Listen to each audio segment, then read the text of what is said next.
ಎಲ್ರಿಗೂ ನಮಸ್ಕಾರ. ನಾನು ಯೋಗೀಶ್ ಅಪ್ಪಾಜಯ್ಯ, ಮಾಜಿ ಅಧಿಕಾರಿ, ತೋಟಗಾರಿಕೆ ಇಲಾಖೆ, ಕರ್ನಾಟಕ ಸರ್ಕಾರ. ರಾಷ್ಟ್ರ ಮತ್ತು ರಾಜ್ಯ ಮಟ್ಟದ ಸಂಪನ್ಮೂಲ ವ್ಯಕ್ತಿ, ತರಬೇತುದಾರ, ಸಲಹೆಗಾರ ಹಾಗೂ ಅಗ್ರ ಪ್ರೇರಕ ಭಾಷಣಕಾರ. ಕಳೆದ ಸಂಚಿಕೆಗಳಲ್ಲಿ ನಾನು ಇನ್ನೊಂದು ಹೇಳೋದು ಮರೆತೆ, ರಾಜ್ಯಾಧ್ಯಕ್ಷ ಮತ್ತು ಸಂಸ್ಥಾಪಕ, ಕರ್ನಾಟಕ ರಾಜ್ಯ ರೈತ ಬ್ರ್ಯಾಂಡ್ಗಳ ನೇರ ಮಾರಾಟ ಅಭಿವೃದ್ಧಿ ವೇದಿಕೆ, ಅಥವಾ ಅದಕ್ಕೆ ಚಿಕ್ಕದಾಗಿ ನೇಗಿಲ ಸೇನೆ ಅಂತ ನಾನು ಹೆಸರಿಟ್ಟಿದ್ದೇನೆ. ಈಗ ಇದು ನನ್ನ ಮನಸ್ಸಿನಲ್ಲಿ ಬಂದಂಥದ್ದು.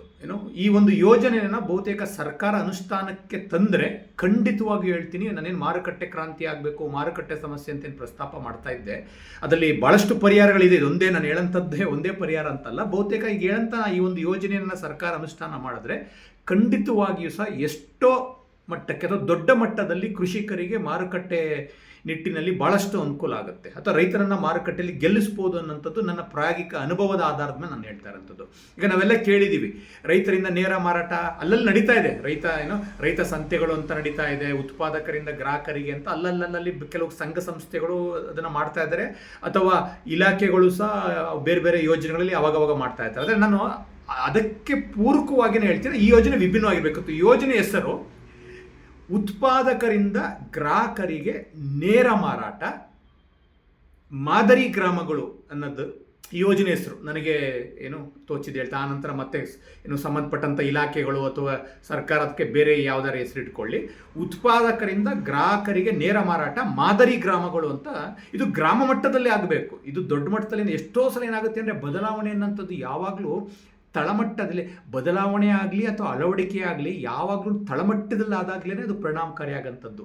ಅದನ್ನು ತಳಮಟ್ಟದಿಂದ ಮಾಡ್ಕೊಂಡು ಬರ್ತಾ ಹೋಗ್ಬೇಕು ನಾವು. ಅದನ್ನು ನಾವೆಲ್ಲನೂ ರಾಜ್ಯ ಮಟ್ಟದಲ್ಲಿ ಮಾಡ್ತೀವಿ ಅಂದಾಗ ಬಹುಶಃ ಅದು ಅಷ್ಟು ಪರಿಣಾಮಕಾರಿಯಾಗಿ ಅದು ಅಳವಡಿಕೆ ಆಗಲ್ಲ.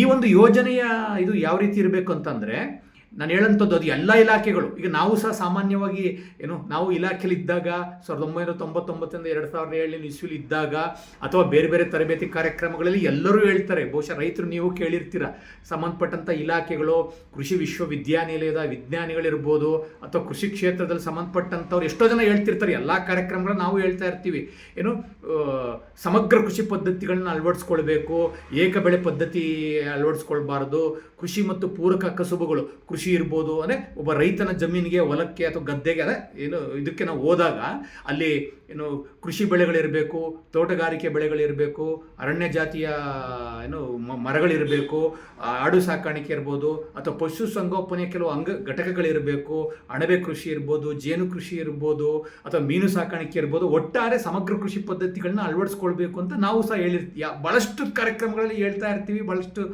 ವೇದಿಕೆಗಳಲ್ಲಿ ಇದು ನಾವು ಕೇಳ್ತಾನೆ ಇರ್ತೀವಿ. ಹಾಗಾಗಿ ನನ್ನ ಇದೇನಂತಂದರೆ, ಈಗ ಸಮಗ್ರ ಕೃಷಿ ಪದ್ಧತಿಗಳು ಅಳವಡಿಸ್ಕೊಳ್ಳಿ ಅಂತ ಈಗ ನಾನೇ ಒಬ್ಬ ರೈತನಾಗಿ ನೀವು ಸಲಹೆ ಕೊಡ್ತೀರಿ. ಈಗ ಯಾವುದೋ ಒಂದು ಬೆಳೆ ಬೆಳೆದ್ರೆ ನಾನು ಹೇಗೋ ಅದನ್ನು ಇರೋಂಥ ಪರಿಸ್ಥಿತಿನಲ್ಲಿ ಹೇಗೋ ಕಷ್ಟನೋ ಸುಖನೋ 3 ಕಾಸು ಬರುತ್ತೋ 100 ಕಾಸು ಬರುತ್ತೋ ಹೇಗೋ ಮಾರಾಟ ಮಾಡ್ತಾ ಹೋಗ್ತಾ ಇರ್ತೀನಿ.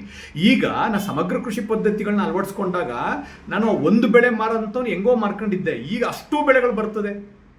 ಕೃಷಿ ಬೆಳೆಗಳಿರ್ಬೋದು, ತೋಟಗಾರಿಕೆ ಬೆಳೆಗಳಿರ್ಬೋದು, ಇಲ್ಲಿ ಪಶು ಸಂಗೋಪನೆ ಮಾಡ್ತಿರ್ತೀನಿ ಅಲ್ಲ, ಹಾಲನ್ನು ಮಾರಬೇಕಾಗುತ್ತೆ, ಜೇನು ಕೃಷಿ ಮಾಡ್ತಾ ಇದ್ದೀನಿ, ಜೇನನ್ನು ಮಾರಬೇಕಾಗುತ್ತೆ, ಅಣಬೆ ಕೃಷಿ ಮಾಡ್ತಾ ಇದ್ದೀನಿ, ಅಣಬೆಯನ್ನು ಮಾರಬೇಕಾಗುತ್ತೆ, ಮೀನು ಸಾಕಾಣಿಕೆ ಮಾಡ್ತಾ ಇದ್ದೀನಿ, ಮೀನನ್ನು ಮಾರಾಟ ಮಾಡಬೇಕಾಗುತ್ತೆ. ಅಂದರೆ ಅಷ್ಟೂ ಉತ್ಪಾದನೆ ಏನು ಆಗ್ತಾ ಇದೆ ಕೃಷಿ ಮತ್ತು ಪೂರಕ ಚಟುವಟಿಕೆಗಳು, ಅದು ಅಷ್ಟನ್ನು ಮಾರಾಟ ಮಾಡಬೇಕಾಗುತ್ತೆ. ಹಾಗಾಗಿ ಸಮಸ್ಯೆ ಇರ್ತದೆ. ಕೆಲವು ನಾವು ಭಾಳ ಸುಲಭವಾಗಿ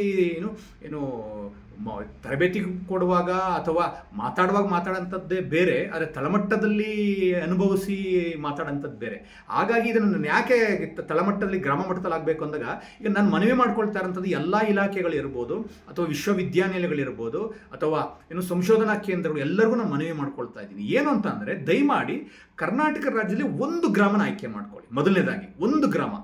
ಯಾಕಂದರೆ ಎಲ್ಲ ಸಮಗ್ರ ಕೃಷಿ ಪದ್ಧತಿಗಳು ಬರೋದ್ರಿಂದ ಎಲ್ಲ ಇಲಾಖೆಗಳ ತಾಂತ್ರಿಕ ಸಲಹೆಗಳ ಅವಶ್ಯಕತೆ ಇರ್ತದೆ. ಹಾಗಾಗಿ ಹೇಳ್ತಾ ಇದ್ದೀನಿ, ಸಂಬಂಧಪಟ್ಟಂಥ ಎಲ್ಲ ಗ್ರಾಮ ಪಂಚಾಯಿತಿ ಇರ್ಬೋದು, ಯಾವ್ಯಾವುದಿದೆ ಸರ್ಕಾರಕ್ಕೆ ಸಂಬಂಧಪಟ್ಟಂಥದ್ದು, ದಯಮಾಡಿ ನೀವೆಲ್ಲರೂ ಸಹ ಈ ಒಂದು ಯೋಜನೆಯಲ್ಲಿ ಭಾಗಿಯಾಗಬೇಕು. ಒಂದು ಗ್ರಾಮನ ಆಯ್ಕೆ ಮಾಡ್ಕೊಳ್ಳಿ. ಕರ್ನಾಟಕ ರಾಜ್ಯದಲ್ಲಿ ಯಾವುದೋ ಒಂದು ಗ್ರಾಮನ ಆಯ್ಕೆ ಮಾಡ್ಕೊಳ್ಳಿ. ಆ ಗ್ರಾಮದಲ್ಲಿರೋಂಥ ಎಲ್ಲ ಕುಟುಂಬಗಳೇನಿದೆ, ಆ ಗ್ರಾಮದಲ್ಲಿರೋಂಥ ಎಲ್ಲ ಕುಟುಂಬಗಳು ಏನೇನು ಉತ್ಪಾದನೆ ಮಾಡ್ತಾರೆ, ಬಹುತೇಕ ಆ ಗ್ರಾಮದಲ್ಲಿ ಯಾರು ನೇಕಾರಿಕೆ ಮಾಡ್ತಾ ಇದ್ರೆ ಇದನ್ನೂ ಒಳಗೊಂಡಂತೆ ಹೇಳ್ತಾ ಇದ್ದೀನಿ, ಅಥವಾ ಗ್ರಾಮದಲ್ಲಿ ಯಾವ್ಯಾವ ಚಟುವಟಿಕೆಗಳು ನಡೀತಾ ಇದೆ. ಪ್ರಾಥಮಿಕ ಉತ್ಪಾದಕರು ಅಂತ ಕರಿತೀವಿ. ಅವ್ರು ಉತ್ಪಾದನೆ ಮಾಡೋಂಥ ಎಲ್ಲ ಉತ್ಪನ್ನಗಳನ್ನು ಏನು ನೀವು ಆಯ್ಕೆ ಮಾಡ್ಕೊಳ್ತೀರಲ್ಲ ಆ ಗ್ರಾಮ, ಅದನ್ನು ಮಾದರಿ ಗ್ರಾಮಗಳು ಅಂತ ಅದಕ್ಕೆ ಬಳಸ್ತಾ ಇರೋಂಥದ್ದು. ಅಲ್ಲಿ ಉತ್ಪಾದನೆ ಆಗಂಥ ಎಲ್ಲ ಉತ್ಪಾದನೆಗಳನ್ನು ಈಗ ಸಂಬಂಧಪಟ್ಟಂಥ ಇಲಾಖೆಗಳು ಅಥವಾ ಕೃಷಿ ವಿಶ್ವವಿದ್ಯಾನಿಲಯ ಅಥವಾ ಸಂಶೋಧನಾ ಕೇಂದ್ರಗಳು ಅಥವಾ ಕೃಷಿ ವಿಜ್ಞಾನ ಕೇಂದ್ರದ ಅಧಿಕಾರಿಗಳಿರ್ಬೋದು, ವಿಜ್ಞಾನಿಗಳಿರ್ಬೋದು, ಅಥವಾ ಕೃಷಿ ವಿಶ್ವವಿದ್ಯಾನಿಲಯದಲ್ಲೇ ಲಕ್ಷಗಟ್ಟಿನಲ್ಲಿ ವಿದ್ಯಾರ್ಥಿಗಳಿದ್ದಾರೆ, ಅವ್ರಿಗೂ ಸಹ ಒಂದು ಅದ್ಭುತವಾದಂಥ ಒಂದು ಅನುಭವ ತಳಮಟ್ಟದಲ್ಲಿ. ನೀವು ಸಹ ಅವ್ರನ್ನೂ ಸಹ ನೀವು ಇದಕ್ಕೆ ಅವ್ರನ್ನೂ ಸಹ ಇದರಲ್ಲಿ ಭಾಗಿಯಾಗೋ ನಿಟ್ಟಿನಲ್ಲಿ ನೀವು ನಿರ್ಧಾರ ತಗೊಳ್ಬೋದು. ನೀವೆಲ್ಲ ಸೇರಿ ಆ ಒಂದು ಚಿಕ್ಕ ಗ್ರಾಮ, ನನಗೆ ಗೊತ್ತಿಲ್ಲ 100 ಕುಟುಂಬ 100 ಮನೆಗಳಿದೆಯೋ ಅಥವಾ 200 ಮನೆಗಳು, ಅದನ್ನು ಆಯ್ಕೆ ಮಾಡ್ಕೊಳ್ಳಿ ನೀವು ದಯಮಾಡಿ. ಅದಕ್ಕೆ ಸಂಬಂಧಪಟ್ಟಂಥ ಸಮೀಕ್ಷೆ ಮಾಡೋದಿದ್ರೆ ದಯಮಾಡಿ ಮಾಡ್ಕೊಳ್ಳಿ. ಅದೆಲ್ಲ ಮಾಡಿ ಆ ಗ್ರಾಮದಲ್ಲಿ ಏನು ಉತ್ಪಾದನೆ ಆಗುತ್ತಲ್ಲ, ಅದೇನು ದೊಡ್ಡ ಉತ್ಪಾದನೆ ನಾನು ಅದಕ್ಕೆ ನಾನು ಹೇಳ್ತಾ ಇರೋಂಥದ್ದು. ಇದನ್ನು ರಾಜ್ಯ ಮಟ್ಟದಲ್ಲಿ ನಾವು ಮಾತಾಡ್ತಾ ಇಲ್ಲ, ಜಿಲ್ಲಾ ಮಟ್ಟದಲ್ಲಿ ಮಾತಾಡ್ತಾ ಇಲ್ಲ, ಈ ಗ್ರಾಮ ಪಂಚಾಯತಿ ಮಟ್ಟದಲ್ಲೂ ನಾವು ಮಾತಾಡ್ತಿರೋ ಕೇವಲ ಒಂದು ಗ್ರಾಮ ಅಂತ ಮಾತಾಡ್ತಾ ಇದ್ದೀನಿ. 100 ಕುಟುಂಬ ತಗೊಳ್ಳಿ, 200 ಕುಟುಂಬ ತಗೊಳ್ಳಿ, ಅಷ್ಟು ಕುಟುಂಬದಲ್ಲಿ ಏನು ಉತ್ಪಾದನೆ ಆಗ್ತಾ, ಎಲ್ಲ ಉತ್ಪಾದನೆ ಏನಾಗ್ತಾ ಇದೆಯಲ್ಲ ಅದನ್ನು ನೇರವಾಗಿ ಗ್ರಾಹಕರಿಗೆ ಮಾರಾಟ ಮಾಡೋಂಥ ವ್ಯವಸ್ಥೆ ಕಲ್ಪಿಸ್ಕೊಡ್ಬೇಕು. ಖಂಡಿತವಾಗಿ ಹೇಳ್ತೀನಿ, ಯಾಕಂದರೆ ಆಗಲೇ ಹೇಳ್ದಾಗೆ ನಾನು ಸರ್ಕಾರಿ ಕ್ಷೇತ್ರದಲ್ಲಾಗಿರೋಂಥ ಅನುಭವದ ಜೊತೆಗೆ ಇಡೀ ಭಾರತ ದೇಶದಲ್ಲೇ ಸಾವಯವ ಕೃಷಿ ಪದ್ಧತಿಯಲ್ಲಿ ಅತಿ ದೊಡ್ಡ ಮಟ್ಟದಲ್ಲಿ ರಫ್ತು ಮಾಡ್ತಾ ಇದ್ದಂಥ 2 ಸಂಸ್ಥೆಗಳಿಗೂ ಸಹ ನಾನು ಕೆಲಸ ಮಾಡಿರೋಂಥವನು. ನಾನು ಸಹ ನಾನೇನು ದೊಡ್ಡ ಉದ್ಯಮಿಯಾಗಿದ್ದೆ ಅಂತಲ್ಲ, ನಾನು ಸುಮಾರು 10 ವರ್ಷಗಳ ಹಿಂದೆ ಸಾವಯವ ಕೃಷಿ ಕ್ಷೇತ್ರದಲ್ಲಿ ಸಾವಯವ ಆಹಾರ ಉತ್ಪನ್ನಗಳನ್ನು ಅಥವಾ ಸಾವಯವ ಪದಾರ್ಥಗಳನ್ನ ಸಗಟು ಇದರಲ್ಲಿ ಮಾರಾಟ ಮಾಡ್ತಾ ಇದ್ದಂಥ ಕರ್ನಾಟಕದ ಕೆಲವು ಕಂಪ್ನಿಗಳಲ್ಲಿ ನಾನು ಸಹ ಪಾಲುದಾರನಾಗಿದ್ದಂಥ ಕಂಪ್ನಿನೂ ಸಹ ಇತ್ತು. ನಾನು ಸಹ ರಸ್ತೆ ಮೇಲೆ ನಿಂತು ಮಾರಾಟ ಮಾಡಿರೋಂಥ ಅನುಭವದಲ್ಲಿ ಹೇಳ್ತಾ ಇದ್ದೀನಿ. ಈ ಕೃಷಿ ಉತ್ಪನ್ನ ಅಥವಾ ಯಾವುದೇ ಒಂದು ಉತ್ಪನ್ನಗಳಲ್ಲಿ ನಾವು ಮಾರಾಟದಲ್ಲಿ 2 ಬಗೆ ಹೇಳ್ತೀವಿ. ಒಂದು ಸಗಟು ವ್ಯಾಪಾರ ಮತ್ತು ಇನ್ನೊಂದು ಚಿಲ್ಲರೆ ವ್ಯಾಪಾರ ಅಂತ. ಸಗಟು ವ್ಯಾಪಾರ ಅಂತ ಅಂದರೆ ಅದನ್ನು ಟನ್ಗಟ್ಟಲೆ ಮಾರಾಟ ಮಾಡೋಂಥದ್ದು, B2B ಅಂತ ಕರಿತೀವಿ ಬಹುತೇಕ.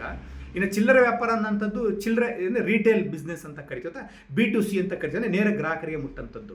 ಈ ಸಗಟು ವ್ಯಾಪಾರದಲ್ಲಿ ಏನಾಗುತ್ತೆ ಅಂದರೆ ರೈತನಿಗೆ ಆ ದರವನ್ನು ನಿಗದಿ ಮಾಡೋಂಥ ಒಂದು ಯಾವುದೇ ಅವಕಾಶನೇ ಇರಲ್ಲ. ಇದು ದೌರ್ಭಾಗ್ಯ, ನಮ್ಮ ದೇಶದ ದೌರ್ಭಾಗ್ಯ, ಅದ್ರ ಬಗ್ಗೆ ನಾನು ಮಾತಾಡ್ಲಿಕ್ಕೆ ಹೋಗೋದಿಲ್ಲ.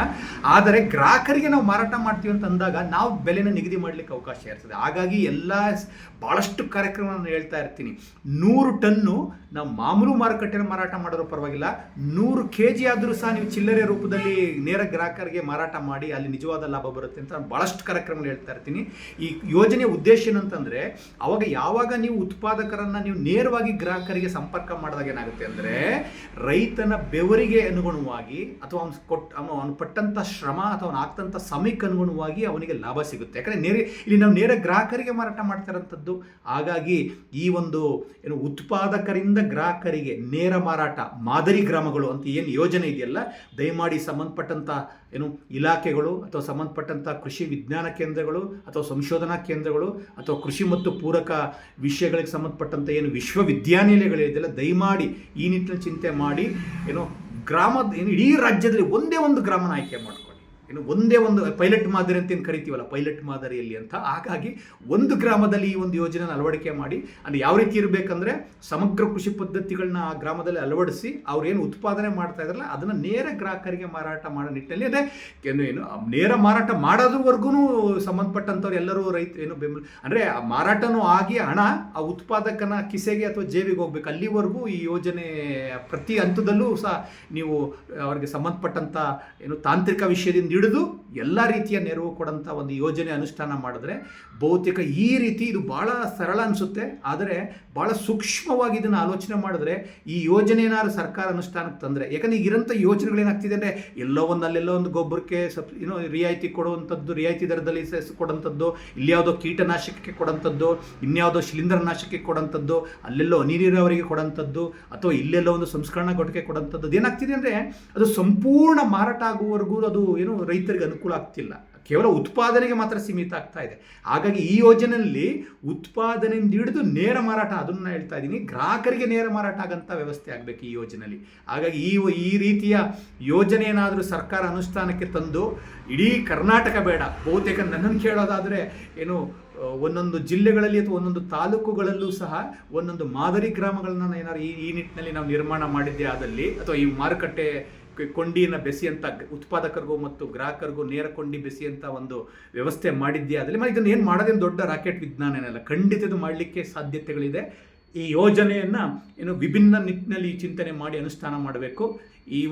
ಬಹುಶಃ ಈ ಒಂದು ವಿಡಿಯೋ ಸಂಬಂಧಪಟ್ಟಂಥ ಯಾಕೆ ನಾನು ಸರ್ಕಾರದಲ್ಲಿ ಬಂದಂಥವನು, ನನಗೂ ಗೊತ್ತಿದೆ ಯೋಜನೆಗಳು ಯಾವ ರೀತಿ ರೂಪಿಸ್ತಾರೆ, ಯಾವ ರೀತಿ ಅನುಷ್ಠಾನ ಆಗುತ್ತೆ, ಯಾರು ನಿರ್ಧಾರ ತಗೊಳ್ತಾರೆ ಅಂತ. ಆದರೂ ಸಹ ನನ್ನ ಹೃದಯದಲ್ಲಿರೋಂಥ ಮನಸ್ಸಂಥ ವಿಷಯಗಳನ್ನ ಹಂಚ್ಕೊಳ್ತಾ ಇದ್ದೀನಿ. ಇದನ್ನು ಸಂಬಂಧಪಟ್ಟಂಥ ನಿರ್ಧಾರ ತಗೊಳ್ಳೋಂಥ ದೊಡ್ಡ ಮಟ್ಟದಲ್ಲಿರೋಂಥ ಅಧಿಕಾರಿಗಳ ಇದಕ್ಕೆ ಬಹುಶಃ ಈ ವಿಡಿಯೋ ನೋಡಿ ಅವ್ರೇನಾದ್ರು ಈ ಒಂದು ಯೋಜನೆನ ಅನುಷ್ಠಾನ ಮಾಡೋಂಥ ನಿಟ್ಟಿನಲ್ಲಿ ಏನಾದರೂ ಪ್ರಯತ್ನ ಮಾಡಿದ್ರೆ ಬಹುತೇಕ ಈ ಒಂದು ರೈತರ ಅಥವಾ ಕೃಷಿಕರ ಅಥವಾ ಗ್ರಾಮೀಣ ಪ್ರದೇಶದಲ್ಲಿರೋಂಥ ಪ್ರಾಥಮಿಕ ಉತ್ಪಾದಕರ ಮಾರುಕಟ್ಟೆ ಸಮಸ್ಯೆಯನ್ನು ಬಗೆಹರಿಸ್ಬೋದು. ನೇರ ಮಾರಾಟದಿಂದ ಮೂಲಕ ಅವರಿಗೆ ಲಾಭದಾಯಕ ಬೆಲೆಯನ್ನು ನಾವೆಲ್ಲ ಕೊಡಿಸ್ಬೋದು ಅಂತ ಹೇಳ್ತಾ ಈ ಸಂಚಿಕೆ ಮುಗಿಸ್ತಾರೆ. ನಮಸ್ಕಾರ.